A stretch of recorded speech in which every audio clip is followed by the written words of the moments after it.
देखिए, अब आपने अभी तक हमने जो रिज्यूम कर रहे थे, रिज्यूम का सबसे पहले हम लोगों ने रिज्यूम की definition and types of resume किया था। सेकंड पार्ट में हमने रिज्यूम के में क्या क्या चीज़ें एड ऑन होनी चाहिए, या बेसिकली रिज्यूम के अंदर कंपोनेंट्स क्या क्या हैं, रिज्यूम के अंदर क्या क्या कंपोनेंट्स होते हैं, उसको हमने डिस्कस किया था। अब इस पार्ट में हम लोग फॉर्मेट ऑफ रिज्यूम जो है वो हम डिस्कस करेंगे कि रिज्यूम का फॉर्मेट कैसा होना चाहिए। देखिए रिज्यूम, जैसे मैंने आपको कहा था कि रिज्यूम जो है वो तभी अच्छा होता है जबकि उसमें डिटेल डिस्क्रिप्शन हो हर चीज़ की, यानी कि आपके एजुकेशन क्वालिफिकेशन का भी हो, एक्स्ट्रा करिकुलर एक्टिविटीज़ का भी हो, आपके जो है आपका खुद का पर्सनल डिटेल भी पूरा के पूरा रहे, आपका करस्पॉन्डिंग एड्रेस भी उसमें मेंशन हो। ये सब चीज़ें जो है वो रिज्यूम में होना बहुत ज़्यादा ज़रूरी होती हैं। ये सभी चीज़ें जो है वो रिज्यूम में मेंशन होनी ही चाहिए। देखिए, अब आप जब आप रिज्यूम का फॉर्मेट बनाएंगे, सबसे बड़ी बात है कि जब रिज्यूम को जब भी आप बनाएंगे तो रिज्यूम को बनाने के बाद उसको ब्रैकेट में, पेंसिल से ब्रैकेट में क्लोज करेंगे। रिज्यूम में क्या क्या चीज़ें होनी चाहिए, जो रिज्यूम मैं अभी आपको बता रहा हूँ ये बिल्कुल नो वॉइस रिज्यूम है, यानी कि बिल्कुल नया मतलब बिल्कुल जिसे कहते हैं ना, मतलब कि स्टार्टिंग फेज का रिज्यूम है ये। This resume is just for starting phase. देखिए, इस रिज्यूम में आपका नेम आएगा, सबसे पहले आपका नेम आता है, फादर्स नेम आपका आता है, मदर्स नेम आपका आएगा, डेट ऑफ बर्थ जो है वो आएगी। डेट ऑफ बर्थ जब भी आप लिखेंगे तो ये ध्यान रखिएगा, जैसे आपने पूरा डेट ऑफ बर्थ आप लिखेंगे, जैसे आपने जैसे 23 मार्च 2020 लाइक दिस, तो आप जो डेट जो लिखेंगे वो कंप्लीट डेट होनी चाहिए। ठीक है, नेम जो है वो आप पूरा लिखेंगे, जैसे मान लीजिए आपने यहाँ पे लिखा that is for example you have written like Abhi Sharma, you have written the name. Father's name जो है वो आप कुछ भी लिख सकते हैं, जैसे प्रफुल्ल शर्मा। ठीक है, जो भी नाम है वो पूरा करेंगे आप। ठीक है, मदर का नेम जो है वो ठीक है अंजना शर्मा। तो इस तरह से आप जो है वो ये जो है वो पूरा आप your name, your father's name, mother's name, date of birth. अच्छा, मैरिटल स्टेटस, मैरिड और सिंगल। अगर आप मैरिड हैं तो मैरिड को रखिए, और अगर आप सिंगल है तो सिंगल को रखिए, यानी आप जिसको भी चाहे वो आप रखिए, दूसरे को आप हटा सकते हैं। Next is language known. देखिए, लैंग्वेज नोन में बेसिकली क्या होता है कि आप जितने लैंग्वेज जानते हैं, जैसे मान ली मैंने यहाँ पे लिखा English, Hindi and Marathi, I have written these 3। अगर आप चाहें तो आप इसमें और भी लैंग्वेज अगर आप जानते हैं, अगर स्पेनिश आप जानते हैं या फ्रेंच अगर आप जानते हैं तो आप उसको भी इंक्लूड कर सकते हैं। फ्रेंच या स्पेनिश अगर आप जानते हैं तो आप उसको भी इसमें इंक्लूड कर सकते हैं। तो लैंग्वेज नोन में जितने लैंग्वेज आप जानते हैं उन लैंग्वेज का पूरा के पूरा डिटेल यहाँ पे आना चाहिए। Then there is a permanent address, then there is a present address. देखिए, प्रेजेंट एड्रेस जो है जहाँ पे आप रह रहे हैं that is your present address. जैसे ये आप अपने मन से बना सकते हैं, अगर क्वेश्चन पेपर में दिया हुआ है तो आप लिख सकते हैं अपने हिसाब से, नहीं तो आप इसको बना सकते हैं कि आपका प्रेजेंट एड्रेस जो है वो क्या है। ठीक है, प्रेजेंट एड्रेस। ठीक है, just second phase, sector B, second phase, Vasant Vihar, Delhi. ये आपके पास जो है वो क्या हो गया, this is your present address. अगर आपका एड्रेस जो है वो कुछ अलग है, अगर आपका एड्रेस जो है अगर कुछ अलग है तो आप उसको अलग एड्रेस, परमानेंट एड्रेस से, प्रेजेंट एड्रेस से आप उसको दिखा सकते हैं। The next would be academic qualification. Academic qualification जैसे मैंने आपको पहले बताया था, एकेडमिक क्वालिफिकेशन हमेशा क्रोनोलॉजिकल ऑर्डर में लिखेंगे। क्रोनोलॉजिकल ऑर्डर में लिखेंगे। क्रोनोलॉजिकल का मतलब होता है जो सबसे स्टार्टिंग यानी जो सबसे रिसेंट है वो सबसे पहले, और जो सबसे पहले है वो सबसे बाद में। जैसे आपने एमटेक किया हुआ है, जैसे मैंने यहाँ पे लिखा है, और बुलेट्स बना के लिखेंगे जिससे अलग अलग दिखे। They completed MTech from Rajasthan technical university from mechanical branch with 78% 2016। MTech किया है, कहाँ से किया है, राजस्थान टेक्निकल यूनिवर्सिटी से किया है। ठीक है, किस ब्रांच में किया है, मैकेनिकल ब्रांच में किया है, कितने परसेंट में किया और कब किया है, यानी ये सभी चीजें इसमें जो है वो डिफाइन हो गई हैं। तो एकेडमिक क्वालिफिकेशन में आपका एमटेक किया है, राजस्थान टेक्निकल यूनिवर्सिटी से किया है, मैकेनिकल ब्रांच से किया है, 78% से किया है, 2016 में किया है। तो ये सब चीजें जो है वो आपकी बिल्कुल क्लियर जो है डिफाइन हो रही है। तो हमें ध्यान रखना चाहिए कि, और सबसे पहला रिसेंट में एमटेक है, सबसे पहले ऊपर हमने एमटेक लिखा। एमटेक से पहले हमने बीटेक किया था तो हमने पहले बीटेक लिखा, उसके बाद completed BTech from Rajasthan technical university in year 2014।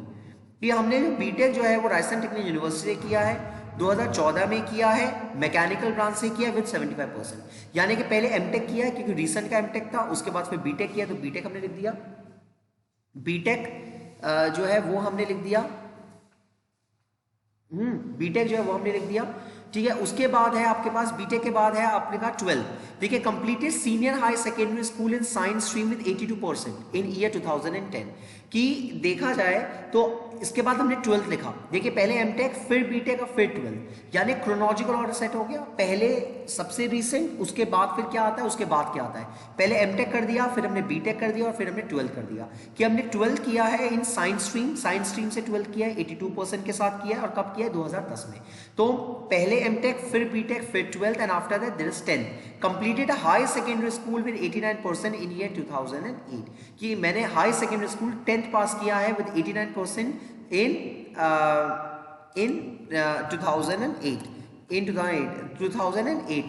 2008 में। तो ये आपके पास एकेडमिक क्वालिफिकेशन आपको बुलेट्स में लिखनी है, क्रोनोलॉजिकल ऑर्डर में लिखनी है, यानी सबसे रीसेंट सबसे पहले और सिर्फ सबसे पहला जो है वो सबसे बाद में आ जाएगा। MTech, BTech, 12th and 10th इस तरह से, ठीक है। एकेडमिक क्वालिफिकेशन के बाद आपके पास आता है that is a technical qualification. इसके बाद क्या आएगा, टेक्निकल क्वालिफिकेशन। डेफिनेट सी बात है, टेक्निकल स्टूडेंट्स है तो आपकी टेक्निकल क्वालिफिकेशन आनी चाहिए। अगर आपने मान ली कंप्यूटर्स में आपने कुछ कर रखा है या आपने कोई डिप्लोमा डिग्री दूसरा कोई ले रखा है एकेडमिक्स के अलावा, टेक्निकल कोर्स के ऊपर अगर आपने कुछ ले रखा है तो वो चीज में मेंशन होनी जरूरी है। जैसे मैंने केवल एक आपके एग्जाम्पल के तौर पर लिख दिया लैंग्वेज, जैसे आपके CS वाले होते हैं तो लैंग्वेज नोन जैसे C, C++, जावा, एंड्रॉयड, HTML, C++, जावा, एंड्रॉयड, HTML, C++, जावा, एंड्रॉयड, HTML, ये लैंग्वेज में लिख दिया। और ऑपरेटिंग सिस्टम में मैं विंडोज 7 और लाइनक्स ये लिख दिया है। तो टेक्निकल क्वालिफिकेशन में जो आता है वो चीजें यहाँ पे हमने क्लियरली मेंशन कर दिया। लैंग्वेज क्या है, C++, जावा, एंड्रॉयड, HTML, और जो OS है that is Windows 7 and Linux. And then there is extra curricular activities. इसके बाद आता है extra curricular activities. Extra curricular activities में आपने जो भी एक्स्ट्रा करिकुलर किया है during your entire journey of your education, यानी अपने स्कूल में अपने कॉलेजेस में जो जो किया है वो सब कुछ। जैसे जॉइंट सेमिनार इन ICCSS माइक्रोसॉफ्ट, ICCSS और माइक्रोसॉफ्ट में जॉइंट सेमिनार किया। Participate in many paper presentations, बहुत सारे पेपर प्रेजेंट किए हैं। Successfully coordinated college annual fest, college annual fest को सक्सेसफुली कोऑर्डिनेट किया है। तो आप चाहें तो कुछ और भी लिख सकते हैं। आपने मान लिया कॉलेज को कहीं रिप्रेजेंट किया है, आपने टेबल टेनिस खेला है, आप फुटबॉल, मतलब कहीं पे जो आपका एक्स्ट्रा करिकुलर एक्टिविटीज है वो सारे एक्स्ट्रा करिकुलर एक्टिविटीज जो है वो आप इसमें लिख सकते हैं। एक्स्ट्रा करिकुलर एक्टिविटीज आप चाहे तो, मैंने यहाँ पे 3 लिखा है फॉर एन एग्जाम्पल, आप चाहे तो 5, 10 जो भी अगर आपका एक्स्ट्रा करिकुलर है वो आप इसमें मेंशन करें। उसके बाद आता है आपका हॉबीज। देखो हॉबीज में मैंने लिखा इंटरनेट सर्फिंग, पेंसिल स्केचिंग, ये दोनों लिखा है। आप हॉबीज में चाहे तो आप बढ़ा सकते हैं। अगर you love to play cricket, you can write love playing cricket, playing tennis, playing basketball, riding bike, ठीक है, going for a long journey, going for a long trip. तो hobbies could be anything, hobbies जो है वो कुछ भी हो सकती है। तो आप चाहे तो एन नंबर ऑफ हॉबीज जो आप मेंशन कर सकते हैं, तो हॉबीज आ जाएगी। और हॉबीज के बाद आपका डिक्लेरेशन आएगा, ये बहुत इंपॉर्टेंट होता है। डिक्लेरेशन अधिकतर सब में सेम होता है। डिक्लेरेशन बेसिकली इसलिए लिखा जाता है कि आपने ऊपर जो जो चीजें मेंशन की है ना वो किसी से कॉपी कट पेस्ट नहीं है।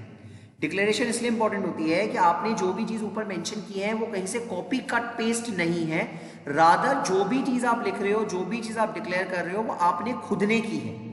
जो भी चीजें आपने खुद ने किया, आपने कहीं से कट कॉपी पेस्ट जो है वो नहीं किया है, इसलिए डिक्लेरेशन बहुत इंपॉर्टेंट होती है। I hereby declare that all the above information, मैं डिक्लेयर करता हूं कि ऑल द अबव इन्फॉर्मेशन की ऊपर लिखी हुई सभी जो इन्फॉर्मेशन है is true to the best of my knowledge and belief, वो बिल्कुल सही है और मेरे नॉलेज के अंदर है, वो बिल्कुल सही है और मेरे नॉलेज के अंदर है। यानी जो भी चीजें मेंशन है वो सब मैं जानता हूं और पहचानता हूं। तो इस तरह से आपको रिज्यूम का डिक्लेरेशन लिखना है। उसके बाद लेफ्ट हैंड साइड में डेट एंड प्लेस लिख देंगे, जो भी आपका डेट है वो डेट डाल देंगे, जो प्लेस है अलवर, दिल्ली, जो भी है वो लिख देंगे। यहाँ पे आपका नेम जो है वो आ जाएगा, बेसिकली नेम एंड डेजिग्नेशन आता है, पर क्योंकि ये स्टार्टिंग रिज्यूम है, प्रिलिमिनरी रिज्यूम है, तो आप केवल यहाँ पे नेम लिख के भी छोड़ सकते हैं। तो और जब आप रिज्यूम बना लें तो उसके बाद आप इस पूरे रिज्यूम को एक बॉक्स में बंद कर दें। तो ये है आपके पास फॉर्मेट ऑफ रिज्यूम। और लेफ्ट इसके राइट हैंड साइड आप फोटो के लिए एक बॉक्स बना के अंदर फोटो लिख दें, पर आपको फोटो बनाने की जरूरत नहीं है, you need not to draw anything inside, आप केवल लिख दें कि हाँ यहाँ पे फोटो पेस्ट करते हैं। जब ये हो जाएगा उसके बाद पूरे रिज्यूमे को आप क्या करेंगे, एक ब्रैकेट में बॉक्स में बंद कर देंगे with the help of black pen और आइदर विद अ पेंसिल। ठीक है, तो फॉर्मेट और रिज्यूम में क्या होता है, रिज्यूम सबसे ऊपर लिख के आप अंडरलाइन करेंगे, फिर नेम आएगा, father's name, mother's name, date of birth, marital status, married या सिंगल, जो भी आप उन दोनों में से वो रख देंगे, लैंग्वेज नोन, जो भी लैंग्वेज आपको आती है, इंग्लिश, हिंदी, मराठी, बंगाली, उड़िया, जो भी स्पेनिश, फ्रेंच, जो भी आता है वो आप सबसे मेंशन करेंगे। आपका प्रेजेंट एड्रेस जो है या करस्पॉन्डेंस एड्रेस जो है वो आप मेंशन करेंगे क्लियरली यहाँ पे कि कौन सा आपका एड्रेस है। उसके बाद आपकी एकेडमिक क्वालिफिकेशन आती है, ये क्रोनोलॉजिकल ऑर्डर में होती है, यानी पहला सबसे लेटेस्ट, सबसे पहला, सबसे पहला, सबसे बाद में। जैसे एमटेक हो गया, फिर मैंने बीटेक का लिखा है, फिर मैंने 12th लिखा है, फिर मैंने 10th लिखा है, तो it should be in chronological order. Then the technical qualification हमने लिख दिया है, भाई मैंने लैंग्वेज नोट लिख दिया सी, सी प्लस, जावा, एंड्रॉइड, HTML और OS ऑपरेटिंग सिस्टम लिख दिया, विंडोज 7 और लाइनक्स। तो इस तरह से टेक्निकल क्वालिफिकेशन वो आपको पूरी मेंशन करनी है। And after the extra curricular activities, यानी अब आपने अपने पढ़ाई के दौरान, अपने स्कूल या कॉलेज एजुकेशन के दौरान आपने जो जो काम किया है, जैसे कॉलेज को कहीं रिप्रेजेंट किया है, फुटबॉल में रिप्रेजेंट किया है, आपने डिबेट में या आपने डिबेट में, एक्सटेम्पोर में आपने पार्टिसिपेशन किया है, तो जो भी आपका एक्स्ट्रा करिकुलर एक्टिविटीज रही है वो यहाँ पे मेंशन होती हैं। जैसे यहाँ पे मैं लिखा हुआ है joint seminar like ICCA Microsoft, participate in many paper presentation, successfully coordinated college annual fest. मैंने 3 एग्जाम्पल ही लिखा है, आप चाहे तो 6, 7, 8 n नंबर लिख सकते हैं, पर ये ध्यान रखिएगा जितने भी आप लिखेंगे वो सारे बुलेट्स में होने चाहिए। बुलेट्स में हर पॉइंट आपके बुलेट 1 2 3 4 मत लिख देना, बुलेट्स लगा के बकायदे से गोले पेंसिल बना बना के, बुलेट्स बना बना के आप इन पॉइंट्स को बिल्कुल क्लियरली मेंशन करेंगे। इसके बाद आपका हॉबी आता है। हॉबी, आप जो आपकी हॉबी है वो आप लिख सकते हैं, इसमें कोई दिक्कत वाली बात नहीं है। मैंने एग्जांपल के तौर पे इंटरनेट सर्फिंग और पेंसिल स्केचिंग लिखी है। अगर आपको लिखना है कि आप फुटबॉल में अच्छे, टेबल टेनिस में अच्छे, आप उसको मेंशन करें। आपकी हॉबीज कुछ भी हो सकती है, कितनी भी हो सकती है, आप जो चाहे वो आप मेंशन कर सकते हैं। तो हॉबीज आपको जो अच्छा लगता है वो आप इसे मेंशन करें, ठीक है। हॉबीज के बाद लास्ट डिक्लेरेशन आता है। डिक्लेरेशन में ये लाइन हमेशा सेम रहती है, I hereby declare that, मैं डिक्लेयर करता हूं that all the above information, की जो भी अबव इन्फॉर्मेशन है is true to the best of my knowledge and belief. ये सही है और ये मेरे नॉलेज में भी है, जो ऊपर लिखा है ये मेरे नॉलेज में भी है, कहीं से कट कॉपी पेस्ट जो है ये नहीं है, ये मेरा है, खुद का है और उसके लिए मैं खुद ही जिम्मेदार हूं। इसके बाद आप लेफ्ट हैंड साइड में एक लाइन छोड़ के डेट एंड प्लेस और यहाँ पे नाम, ये लिख के आप अपने रिज्यूम को बंद करेंगे। और रिज्यूम को लिखने के बाद आप पूरे रिज्यूम को, जहाँ पे रिज्यूम खत्म हो रहा है वहाँ पे आप एक बॉक्स बना के, वहाँ पे आप बॉक्स बना के आप रिज्यूम को बंद कर देंगे। तो दिस इज ऑल रिज्यूम, ठीक है। तो आज हमने इस रिज्यूम का जो 3 पार्ट्स होते हैं यहाँ सेक्शन में हमने खत्म किए हैं, और ये जो है पर्टिकुलर आपका रिज्यूम का पूरा फॉर्मेट है।